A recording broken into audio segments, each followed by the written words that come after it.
মই এতিয়া বনাব ওলাইছোঁ ভাপত দিয়া পিঠা। তাৰপিছত ভাপত দিয়া পিঠাটো আমি যিহেতু মাঘ বিহু আহি পাইছে, গতিকে ভাপত দিয়া পিঠাও আমি খাই চাব লাগে।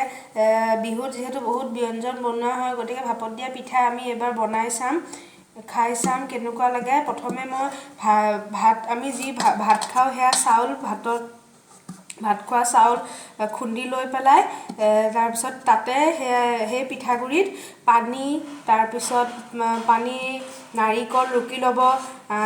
নাৰিকল ৰুকি পেলাই সেই নাৰিকল, চেনি, নিমখ মিলাই ল'ব। মিলাই সানি লৈ পেলাই এনেকুৱা হেতা এখনত যিটো পৰিমাণ আপুনি ধৰক পিঠাটো ডাঙৰো বনাব পাৰে, সৰুও বনাব পাৰে, নিজৰ ইচ্ছা।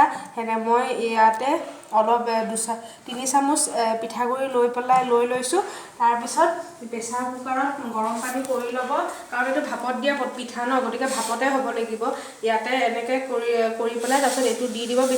আপোনালোকে এটা লক্ষ্য কৰিব যে এই পিঠাটো হওঁতে বেছি সময় নালাগে, মানে পানীখিনি পূৰা গৰম হৈ থাকিব লাগে। ভাপটো যেতিয়া আপোনালোকে দেখিব যে পিঠাটো পূৰা ভাপটো ওলাই গৈছে, ইয়াৰ ওপৰেদি পিঠাটো যেতিয়া ছাইডটো এইটো যেতিয়া হেৰি হ'ব, মানে ভিজি যাব, ভিতৰটো হেতাখনৰ ভিতৰতো ভিজি যাব আৰু হেৰি হৈ যাব, ভাপ ওলাই যাব, তেতিয়া গম পাই যাব যে পিঠাটো ৰেডি হৈ গৈছে।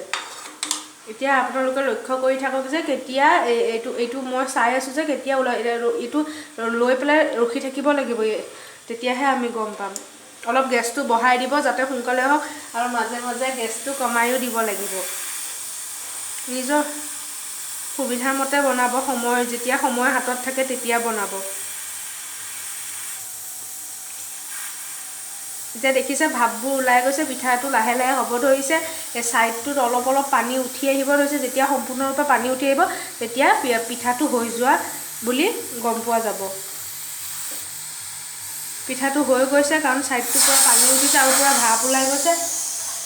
তাৰপিছত এনেকৈ পিঠাটো হেতাখন লাহেকৈ উল্টাই দিব আৰু দেখিব যে পৰা নাইকিয়া পিঠাটো। তাৰপিছত চামুচ এখন লৈ পেলাই এনেকৈ টুকুৰিয়াই দিব। দেখিলে কি ধুনীয়া পিঠা হৈ গ'ল। এয়া দেখিছে, মই একে চাইজৰ বনাইছোঁ, সৰু সৰুকৈ।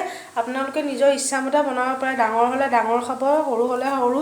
পৰিমাণটোৰ লগত কথা, আপোনালোকে যিদৰে ইচ্ছা কৰা। তাৰ ওপৰত গাৰ্নিছ কৰি দিব কাজু, কিচমিচ, পিস্তা দি। মই ইয়াতে চেৰি কাটি সৰু সৰুকৈ পিচ কৰি লৈছোঁ। চেৰি আনি লৈছোঁ, চেৰি লৈ পিচ কৰি পেলাই তাতে চেৰি দিছোঁ। এনেকৈ আপোনালোকে ভাপত দিয়া পিঠা খাই